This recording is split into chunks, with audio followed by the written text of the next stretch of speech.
हरे कृष्णा, राधे राधे दोस्तों। जया एकादशी कब है? 31 जनवरी या 1 फरवरी को। जया एकादशी का व्रत कैसे करें, किसने इस व्रत को किया और क्या इसका महत्व है, यही सब जानकारी आज हम आपके लिए लेकर आए हैं मित्रों। जया एकादशी का व्रत माघ मास के शुक्ल पक्ष की 11वें दिन पड़ता है। जया एकादशी का व्रत रखने से भूत पिशाच योनि से भी छुटकारा मिल जाता है। कैसे, किसने इस व्रत को सबसे पहले किया, यह भी हम आपको बताएंगे। इस दिन आपको अन्न का प्रयोग नहीं करना चाहिए। चाहे तो आप फल आहार कई बार ले सकते हैं, लेकिन इस दिन अन्न का प्रयोग करना नहीं चाहिए। कहा जाता है अन्न में इस दिन सभी प्रकार के पाप निवास करते हैं, इसीलिए किसी भी एकादशी पर हमें अन्न का, चावल का प्रयोग नहीं करना चाहिए। केवल फल आहार ही इस दिन खाना चाहिए। जया एकादशी 2023 में दिन बुधवार को 1 फरवरी 2023 को पड़ रही है। इस दिन भगवान विष्णु जी को जल, फूल, रोली, अक्षत और विशेष सुगंधित पदार्थ चढ़ाने से उनकी विशेष कृपा होती है। इस दिन व्रत अवश्य ही करना चाहिए। एकादशी का नाम जया एकादशी है। जया एकादशी वैसे तो 31 जनवरी को दोपहर को 11 बजे शुरू हो जाएगी और 1 फरवरी को दोपहर 2 बजे समाप्त होगी, लेकिन उदया तिथि 1 फरवरी को होने के कारण व्रत 1 फरवरी 2023 को रखा जाएगा। व्रत का पारण का समय यानी व्रत खोलने का समय 2 फरवरी 2023 को सुबह 7:09 से 9:19 तक रहेगा। जया एकादशी के दिन व्रत कथा भी अवश्य ही सुननी चाहिए। कहा जाता है जया एकादशी से पिछले जन्म में किए गए पापों से मुक्ति मिलती है, भूत और पिशाच योनि से मुक्ति मिलती है। जया एकादशी के दिन उपवास करने से मोक्ष प्राप्त होता है। जो लोग जया एकादशी का व्रत रखते हैं वे परम भक्ति के साथ भगवान विष्णु जी के निवास वैकुंठ में स्थान पाते हैं। इसके अलावा इस दिन भगवान विष्णु जी से प्रार्थना करने से भक्तों को सौभाग्य, स्वास्थ्य और धन की प्राप्ति होती है। जया एकादशी के दिन भक्त सुबह जल्दी उठकर पवित्र नदी में या तालाब में स्नान करें, स्वच्छ वस्त्र धारण करें। भगवान विष्णु जी की पूजा इस दिन अवश्य ही करनी चाहिए। भगवान विष्णु जी को प्रसाद और तुलसी के पत्ते चढ़ाएं। तुलसी दल एक दिन पहले तोड़ लें। तुलसी को कभी भी एकादशी वाले दिन ना तो छुआ जाता ना ही तोड़ा जाता है।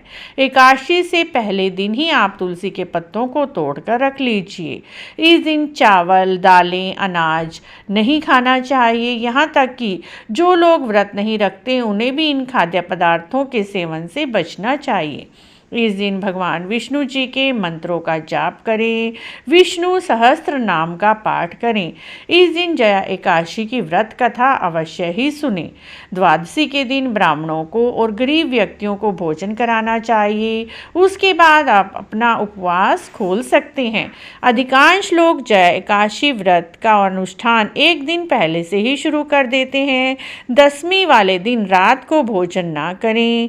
यदि आप भोजन कर लेते हैं तो रात को ब्रश करके, कुर्ली करके ही सोएं। अन्न का कोई भी अंश मुंह में नहीं रहना चाहिए। जया एकादशी की व्रत कथा भी हम आपसे शेयर कर रहे हैं।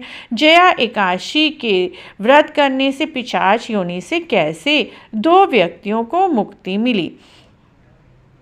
एक बार नंदनवन नाम का एक स्थान था जहां उत्सव चल रहा था, जिसमें देवता संत शामिल हुए। कई गंधर्व पुरुष गा रहे थे, गंधर्व महिलाएं नृत्य कर रही थी। उन्हीं में से एक पुष्पावती नाम की एक नर्तकी थी, जिसे माल्यवन नाम के गंधर्व का ध्यान आया और दोनों अपना ध्यान खो बैठे। परिणाम स्वरूप उनकी एकाग्रता भंग हो गई। भगवान इंद्र इससे क्रोधित हो गए और दोनों को पिशाच योनि में जन्म देने का शाप दिया। दोनों स्वर्ग छोड़कर अपना शेष जीवन हिमालय पर्वत के एक जंगल में पिशाचों की योनि में भटकने पर विवश हो गए। काफ़ी दिन वे पिशाच योनि में भटकते रहे। माघ मास के शुक्ल पक्ष की एकादशी का दिन था। माल्यवान और पुष्पावती दोनों ही को भोजन उस दिन प्राप्त नहीं हुआ। उस दिन रात भी बहुत ठंडी थी। वे दोनों बहुत भूखे थे, जिसके परिणाम स्वरूप वे भगवान विष्णु से अपने कर्मों के लिए क्षमा याचना पूरी रात करते रहे। सर्द रात और भूख के कारण रात को ही दोनों मर गए और उनकी मृत्यु हो गई। अनजाने में ही उन दोनों से जया एकादशी का व्रत हो गया, इसीलिए उन्हें स्वर्गलोक की प्राप्ति हुई। उन दोनों को वापस स्वर्ग में देखकर सभी चौंक गए। उनसे पूछा यह कैसे हुआ। उन्होंने पूरी कहानी बताई, कैसे उन्होंने अनजाने में जया एकादशी का व्रत किया और भगवान विष्णु जी की कृपा से पिशाच योनि से छुटकारा पाने में सक्षम हुए और वापस स्वर्ग लौट आए। इस प्रकार मित्रों, जया एकादशी का व्रत रखने से सभी प्रकार के पाप नष्ट होते हैं और अंत में स्वर्ग की प्राप्ति होती है। इस दिन आप भी अवश्य ही व्रत रखें, भगवान विष्णु जी को सात्विक चीज़ों का भोग लगाएं और साथ ही भगवान को तुलसी दल अवश्य ही अर्पित करें। आपको यह सब जानकारी अच्छी लगी है तो प्लीज़ हमारे चैनल को जरूर सब्सक्राइब करें, लाइक करें, वीडियो को शेयर भी करें। कमेंट बॉक्स में जय विष्णु भगवान अवश्य लिखें।